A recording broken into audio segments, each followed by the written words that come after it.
Hello friends, most welcome in rapid gentle permanent homeopathy. आज हम बात करने वाले हैं क्वाशियोरकर, मेरास्मस और रिकेट्स के बारे में। तो क्वाशियोरकर क्या होता है? ये प्रोटीन एनर्जी माल न्यूट्रिशन होता है। मतलब इसमें व्यक्ति के शरीर में प्रोटीन की बहुत ज़्यादा कमी हो जाती है।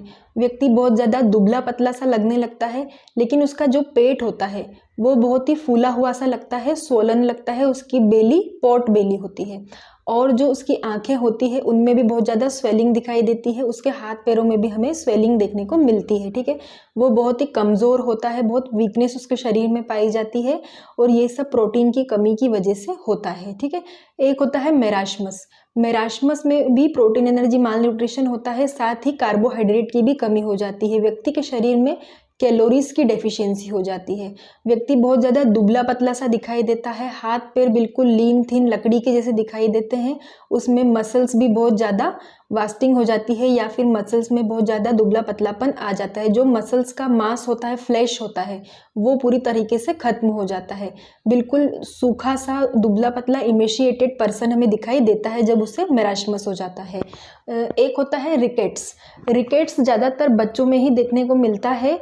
इसे हम होम्योपैथी में रेकाइटिस भी कहते हैं। तो इसमें क्या होता है, विटामिन डी और कैल्शियम की बहुत ज़्यादा कमी हो जाती है बच्चों के शरीर में। बच्चे बहुत ज़्यादा दुबले पतले से दिखाई देने लगते हैं, उनकी हड्डियां बहुत ज़्यादा सॉफ्ट हो जाती है और बहुत ही ज़्यादा मुलायम सी और डिफॉर्म्ड हो जाती है, क्योंकि कैल्शियम और मिनरल्स इन सारी चीज़ों का काम होता है हड्डियों को मजबूती देना। लेकिन जब शरीर में कैल्शियम की और विटामिन डी की कमी होगी तो उस वजह से हड्डियां बहुत ज़्यादा कमज़ोर होंगी, मुलायम सॉफ्ट सी होंगी और बहुत ज़्यादा डिफॉर्म्ड होंगी। डिफॉर्म्ड मतलब उनके जो पैर होंगे वो ऐसे कर्वी से दिखाई देंगे, उनके हाथों में भी जान नहीं होगी, बिल्कुल ही दुबले पतले से दिखाई देंगे, बिल्कुल लकड़ियों की तरह बच्चे सूखे सूखे से दिखाई देंगे।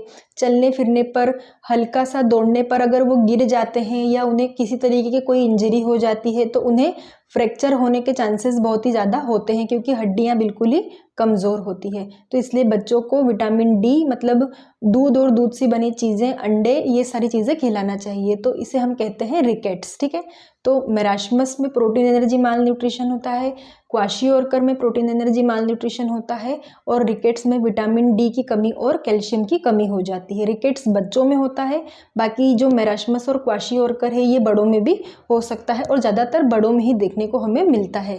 क्वाशियोरकर में बॉडी स्वलन हो जाती है, इडिमेटस हो जाती है। मेरास्मस में मसल्स बहुत ज़्यादा दुबली पतली हो जाती है, व्यक्ति सूखा सा दिखाई देता है। ठीक है, तो ये तीनों में डिफरेंस होता है।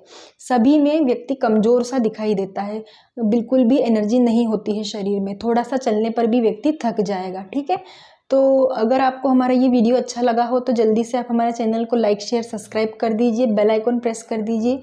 और अगर आपको और दूसरी बीमारियों के बारे में जानना है, आपको कोई समस्या है, तो आप हमारे चैनल आरजीपी होम्योपैथी पर जाके देख सकते हैं। हमने कई सारी बीमारियों के ऊपर अपने वीडियोस डाले हैं, उसका होम्योपैथिक ट्रीटमेंट बताया है, तो इससे आपकी हेल्प हो सकती है। आप हमसे कंसल्ट भी कर सकते हैं। तो आप हमारे चैनल को देखते रहिए। Thank you so much.